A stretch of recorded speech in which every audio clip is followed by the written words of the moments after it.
Umuhimu wa elimu ya dini ya Kiislamu. Elimu ya dini ya Kiislamu ni msingi mkubwa katika maisha ya Muislamu.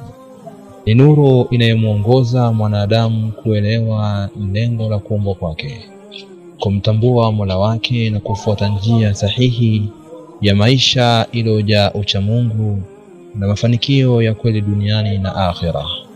Kwa elimu ya dini, Muislamu anajifunza kumwabudu Allah ipasavyo, kujiepusha na shirki, madhambi na upotofu.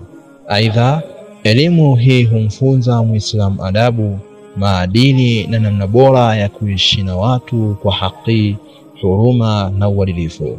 Mtume Muhammad sallallahu alayhi wasallam amesema, yeyote anayefuata njia ya kutafuta elimu, Allah humfanyia wepesi njia ya kwenda peponi.